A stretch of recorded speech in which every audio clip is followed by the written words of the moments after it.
कई बार आप लोन लेने के लिए बैंक जाते हैं, आपका लोन रिक्वेस्ट रिजेक्ट हो जाता है। बैंक मैनेजर आपसे कहता है कि आपका सब कुछ ठीक है, बस सिविल स्कोर कमजोर है। आप परेशान होते हुए अपने घर आ जाते हैं। अगर आपको पता है कि सिविल क्या होता है, तो आप अपने सिविल स्कोर को चेक करते हैं, उसकी एनालिसिस को पढ़ते हैं, फिर समझते हैं कि कहां क्या कमजोरी रही है।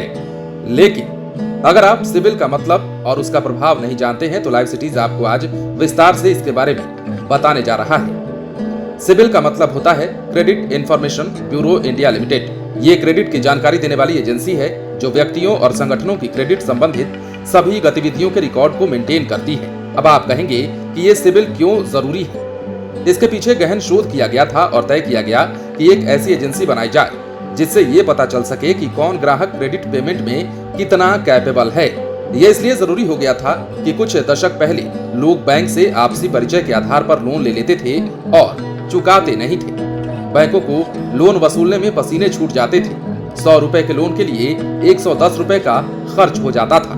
फिर किसी के चेहरे पर यह थोड़े ही लिखा रहता है कि वो फ्रॉड है। ना ही किसी की बातचीत से ये झलकता है कि वो लोन तो ले रहा है, रीपेमेंट कर ही देगा।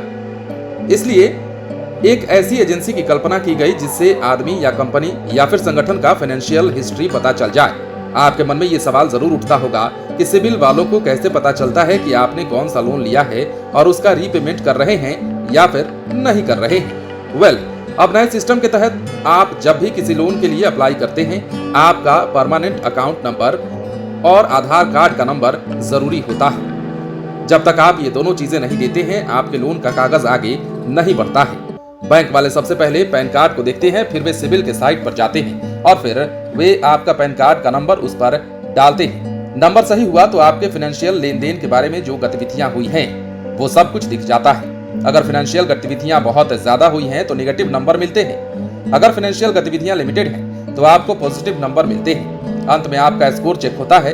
अगर आपका स्कोर 700 या फिर उससे ऊपर है तो आपका loan request then and there okay हो जाता है। अगर आपका स्कोर 700 के नीचे है तो लोन रिजेक्ट भी हो सकता है। यह बैंक के ऊपर निर्भर करता है कि वो आपको लोन दे या फिर नहीं दे। अगर दे भी देगा तो इंटरेस्ट रेट बढ़ा देगा।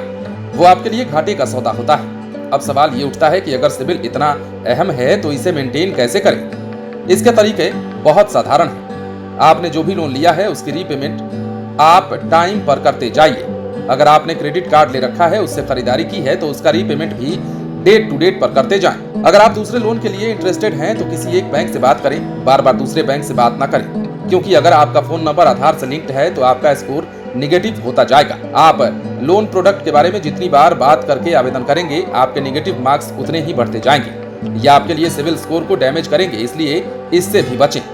अब जाने कि कितने सिविल स्कोर में क्या होता है। सिविल स्कोर की गणना 300 से 900 अंकों के बीच होती है। इसमें कम से कम आपका स्कोर 750 से अधिक होना चाहिए। इससे कम स्कोर पर आपको परेशानी हो सकती है। 800 से अधिक स्कोर को अच्छा माना जाता है। वैसे जिन लोगों का स्कोर 750 या उससे अधिक होता है, उन्हें जल्द और आसानी से लोन मिल सकता है। किसी भी व्यक्ति का सिविल स्कोर हर माह बदलता रहता है। आपको अपने सिविल स्कोर के लिए हर वक्त अलर्ट मोड पर रहना होगा। उम्मीद है आपको हमारी ये जानकारी पसंद आई होगी। बने रहें लाइव सिटीज के साथ। यदि आपने इस चैनल को सब्सक्राइब नहीं किया है तो सब्सक्राइब कर लीजिए।